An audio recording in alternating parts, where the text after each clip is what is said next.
Twitter criticism.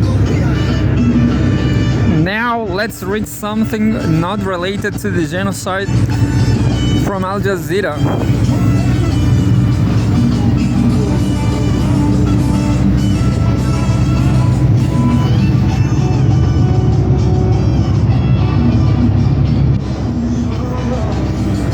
I'll tell you, I'm waiting now, look.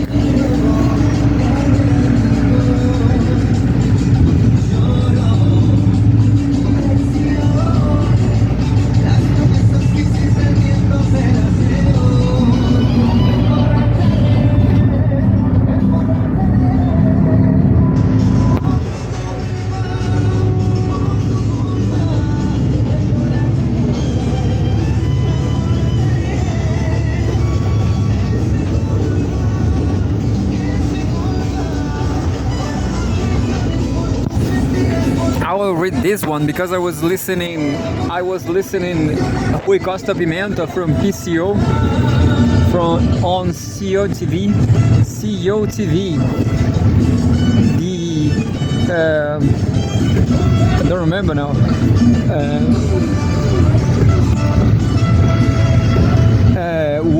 Working class cause party. There's a Brazilian party called working class cause. What about that? So here we go. Well, I was listening the latest analysis from yesterday. So, and Rui Costa Pimenta was saying that USAID, it was terrible. They were financing USAID. It was planning and financing and promoting all kind of imperialism in this planet. So this is terrible. USAID, it was terrible, and now Trump is cutting off because of lack of money, lot of lack of funds. And let's see. Trump's cutting off USAID sends shield through Southeast Asia. Sends shield through Southeast Asia. NGOs across Southeast Asia say they will struggle to continue their work without U.S. funding. That's just what Rui Costa Pimenta said, that USAID, it was NGOs. The NGOs are imperialist. That's shortly, simply putting, USAID, NGOs founding, NGOs play the imperialist role. That's it. So this is by Eddie Hale, Vijitra Dwangdi, Bangkok, Thailand. At the end of January, Cambodia, Khmer AHV's AIDS NGO Alliance was unexpectedly informed by the United States Agency for International Development, USAID, that all funding for its tuberculosis program had been put on hold for 90 days. CANA, the KHANA, CANA, as the NGO is more commonly known, detects about 10,000 tuberculosis TB cases each year. As we can see the Chilean Congress over there. Chilean Congress, woo!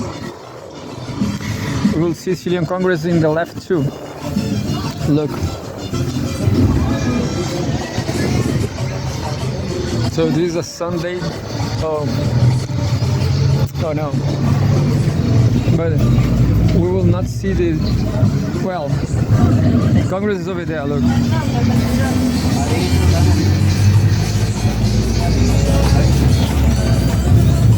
Anyway, we couldn't see the Congress, but here we go.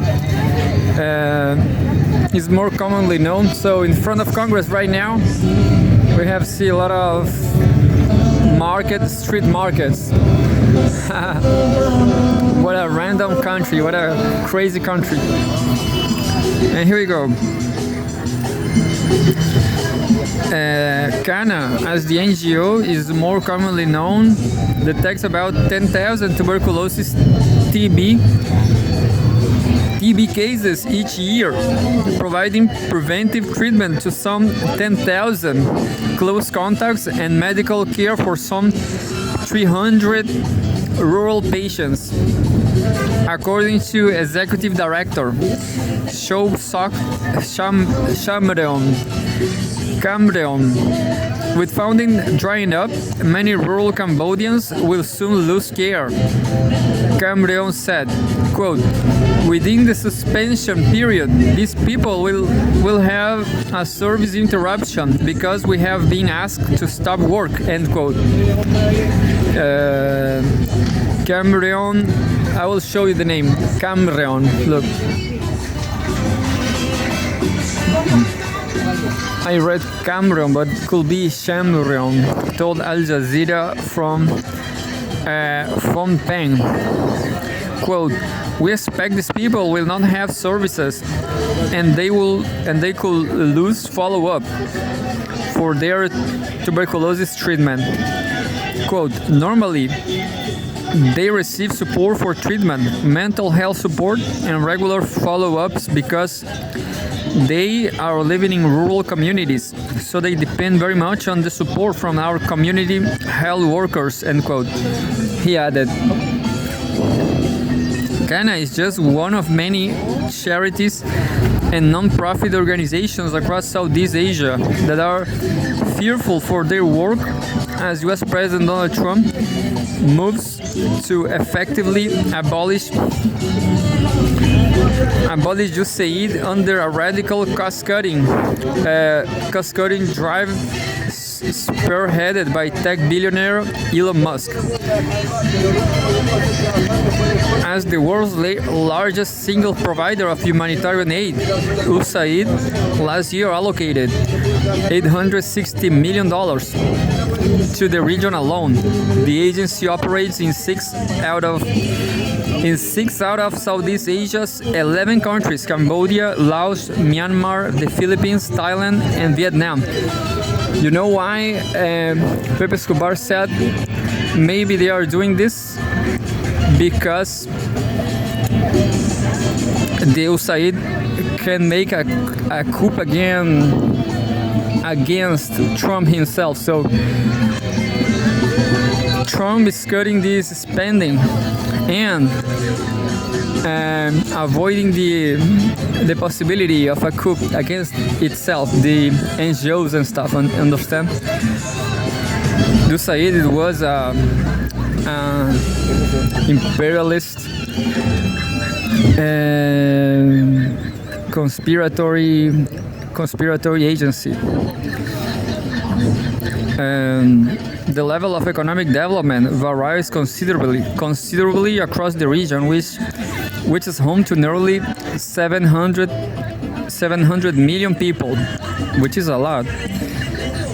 While Singapore is one of the world's richest countries with a gross domestic product (GDP) per capita of about $85,000, nations such as Cambodia, Laos, and Myanmar lie in or around the bottom quartile of economics and rely heavily on foreign aid.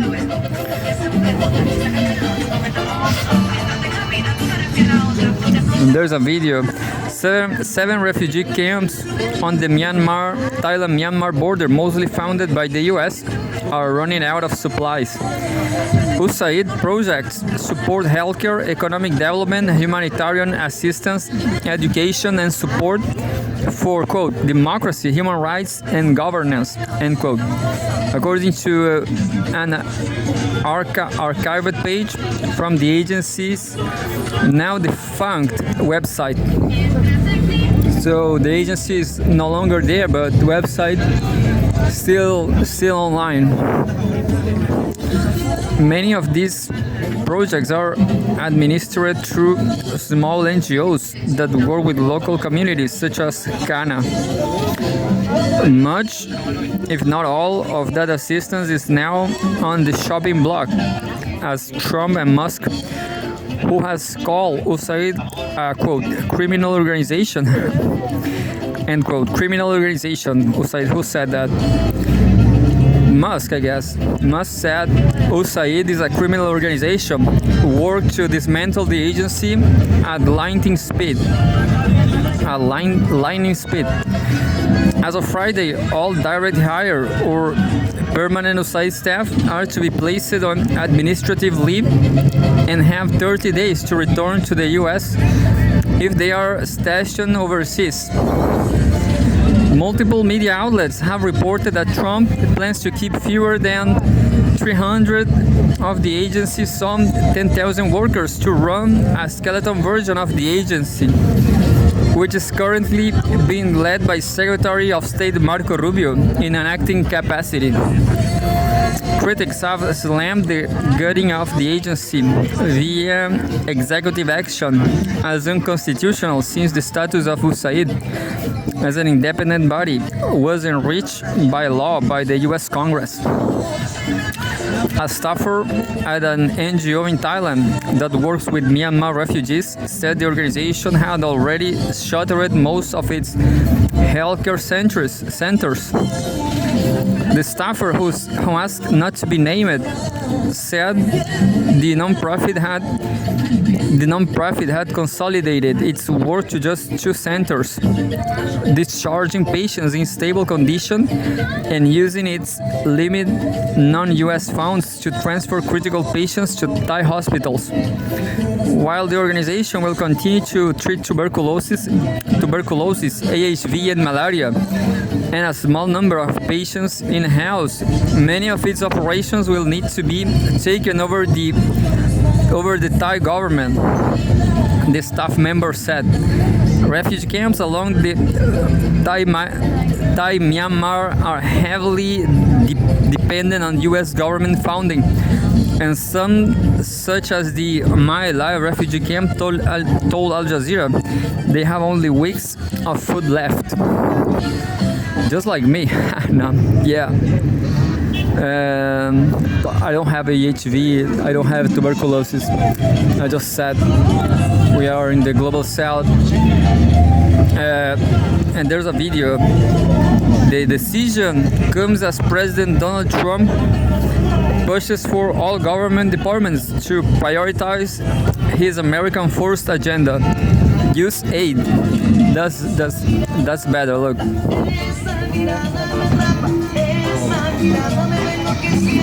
USAID. Sounds better. USAID. Emily Palami Pradeshit, the director of the Bangkok-based Manushya Foundation, which describes its missions as advancing human rights and social justice, painted a grim picture of the situation in Thailand. Quote, "We have 35 activists and their families facing transnational repression, relying on our pay response found since January," end quote. Pradeshit told Al Jazeera, quote, "We have until the end of the month, and if we don't receive those funds, we won't be able to keep them at those safe houses. We are putting them at risk." Quote, "This is the end of development aid as we know it," quote, end quote. Pradeshit said. Pradeshit's pessimism was shared by USAID employee who previously worked in Southeast Asia. Quote, "All of the implementing partners, contractors, and NGOs are clueless because there is no information. All that's being received is a stop work order and never been no follow-up. The smaller contractors or NGOs are going under," end quote. The USAID employee told Al Jazeera, asking not to be named due to fears of professional repercussion. You know, I just saw that a lot of people will assault the place, will assault will assault to rob computers and stuff. That will happen. Quote, the assumption right now is this 90-day suspension is not real. They are blending the program's drive because per USAID regulation for an NGO, we are not allowed to have more than 30-day reserve of founding, end quote. The employee said, explaining a stipulation that organizations must follow to receive USAID support. And there's a video. The Trump administration locked USAID workers out of their headquarters in downtown Washington, D.C. as it moved to close the agency. Some members of the NGO community and even some supporters of USAID have acknowledged the agency does need reform to improve its operations and efficiency, but say shutting the agency is not the answer. Quote, some of the things Musk and Rubio have said are correct. They have USAID been getting so much money, but the local organizations are getting crumbs, end quote. An employee with Thailand-based NGO who asked not to be named told Al Jazeera, quote, a lot is not making it to the front line. They, USAID, are powerful instruments to development but need reform. But the way they are shutting down is clumsy and hurtful because the ones that need funding the most are the small NGOs. End quote. Quote, the impacts are going to be felt for some time, and some will be irreparable, end quote, the employee added. Bin Savay, the Secretary General of the Cambodian Human Rights and Development Association, Cambodia's oldest human rights organization, said many of its programs may have to be suspended until he can find alternative sources of funding. Quote, without USAID, we want to keep working, but for most activities, we need the budget, end quote. Savay told Al Jazeera, quote, the activities that we can do without money is just monitoring the situation of human rights violations and grabbing our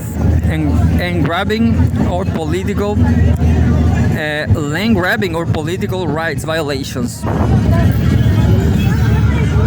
which is not much, not much. Anyway, this is to celebrate the end of USAID because it's a spy agency, I guess. That's it. Source Al Jazeera, published on Al Jazeera English.